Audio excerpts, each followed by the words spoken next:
péjoratif ici, les épreuves évaluatives qui lui permettent d'avoir la sanction des études. Merci. Alors, il ne reste plus de temps pour l'opposition officielle. On va passer du côté du deuxième groupe de l'opposition officielle. Je cède la parole à M. le député de Chambly pour environ 9 minutes et quelques secondes. Merci beaucoup, Mme la Présidente. Merci pour votre présentation et pour toutes les réponses apportées précédemment à mes collègues. Moi aussi, je vais, pour la plupart de mes questions, piger dans vos recommandations pour éclaircir puis comprendre davantage. Je m'intéresse à la recommandation 10. Vous l'avez sous les yeux, mais les jeunes ne l'ont pas sous les yeux, donc je vais en faire la lecture pour comprendre. Ça dit, donc, vous recommandez que la loi sur l'instruction publique précise que la commission scolaire peut établir les modalités et les conditions, notamment d'en fixer le coût, pour rendre accessibles les services complémentaires aux enfants scolarisés à la maison. Donc là, on pense aux enfants scolarisés à la maison. Mais juste pour comprendre, en ce moment, pour les enfants qui vont à l'école publique québécoise, donc dans les commissions scolaires, est-ce qu'il y a des coûts pour rendre accessibles les services complémentaires aux élèves? La réponse est non, mais le financement est complètement différent.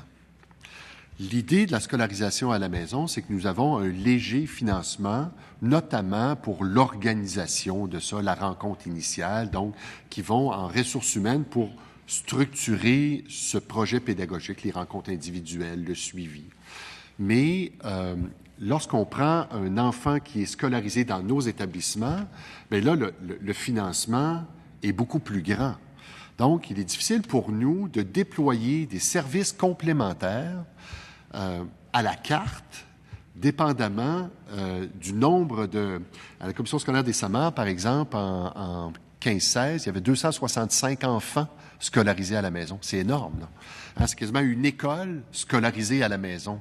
Donc, pour donner les services complémentaires aux enfants qui en auraient besoin, vous imaginez l'ampleur des coûts. Donc, là c'est un choix. C'est ou bien le financement change pour la scolarisation à la maison, ce qui nous permet de déployer le service, ou bien vous nous permettez, compte tenu qu'on en a plusieurs ou pas beaucoup, si on a énormément d'enfants scolarisés à la maison qui fait en sorte qu'on a un contingent où on est capable d'organiser des services complémentaires, bien, c'est une chose, mais lorsque dans une commission scolaire, il y en a peu, et que là, l'organisation des services complémentaires devient plus complexe, bien là, le coût de... vous le comprenez, là, c'est à l'échelle. Donc, c'est ce qu'on dit, nous.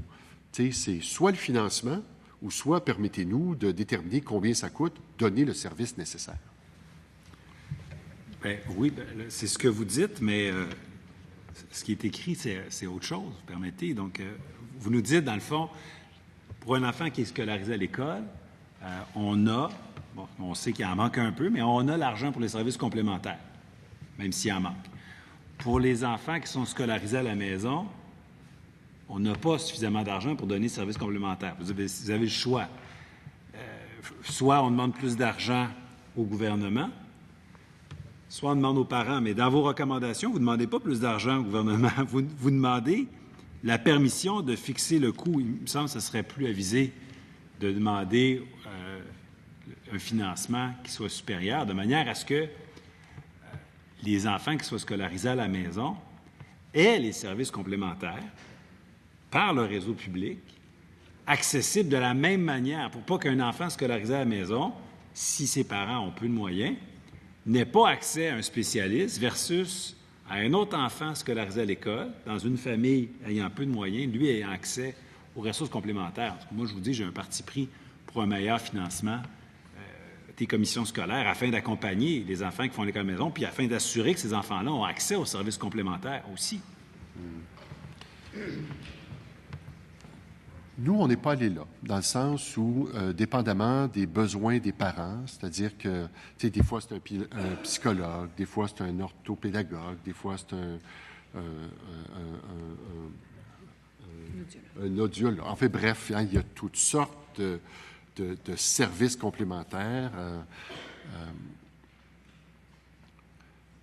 La recommandation que nous faisons, c'est en fonction des besoins des enfants.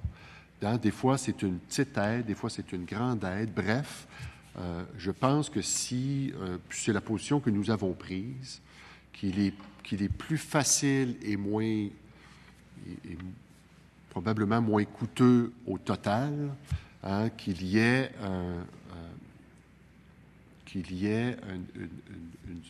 une possibilité pour les commissions scolaires de demander un apport pour les parents pour financer les services complémentaires. Sinon, le jour où on va faire ça, nous croyons assez fort que la scolarisation en établissement scolaire est la scolarisation que nous privilégions et que c'est l'interaction avec les enfants, la socialisation, l'accès aux services. Nous croyons sincèrement que le réseau scolaire tel qu'il est construit favorise le développement de l'enfant. Puis c'est correct que les parents le choisissent autrement, mais avec ce choix, il y a des obligations aussi. Et dans ce sens-là, si les parents pensent que leur enfant a besoin de services complémentaires, bien, c'est à l'intérieur de l'établissement scolaire que ces services-là sont disponibles. S'ils font le choix, néanmoins, de le maintenir à la maison, je pense qu'il faut qu'ils assument les responsabilités. C'est la position que nous avons prise. Monsieur le député Chambly? Bien, en fait, ça éveille en moi certainement des nécessités de déposer des amendements pour s'assurer qu'il n'y a pas des frais accessoires en éducation, des facturations à la carte pour de l'orthopédagogie, de la psychoéducation. Enfin, moi, je vois une dérive très grande. Surtout que tout à l'heure, on parlait d'un souci de cohérence. Mais je vais revenir encore sur le montant. Donc, en ce moment, vous recevez à peu près 1 000 $, si je ne me trompe pas, pour un enfant scolarisé à la maison, déclaré, parce qu'il y en a qui sont pas, mais déclaré, donc qui suivent un plan de scolarisation. Et pour 1 000 $, là, vous êtes capable de faire quoi comme accompagnement? On rencontre une fois, 2 fois. Je comprends qu'on n'a pas accès à des professionnels. Pour 1 000 $, c'est... qu'est-ce que vous êtes capable d'offrir? Je ne veux pas vous jeter la pierre à vous. Si vous n'avez pas suffisamment d'argent pour le faire, il faut se poser la question. Je ne le prends pas personnel du tout, M. Robert. En fait, les parents sont obligés de venir à la commission scolaire pour rencontrer, que ce soit un conseiller en orientation, que ce soit la personne responsable, donc ressources humaines. Donc, c'est une intervention individualisée, l'établissement du plan d'apprentissage, le travail avec les parents, le suivi. Souvent, il va y avoir 3 rencontres, par exemple, où les parents viennent. Et donc, c'est essentiellement pour défrayer l'organisation et les ressources humaines de base pour s'assurer que l'enfant a un plan d'apprentissage qui est respectueux du programme de formation de l'École québécoise, que les mesures évaluatives sont en cohérence. Donc, c'est tout ce suivi pédagogique individualisé de base que permet là, le 1 000 $. Mais c'est la notion d'individualisation qui devient aussi dispendieuse.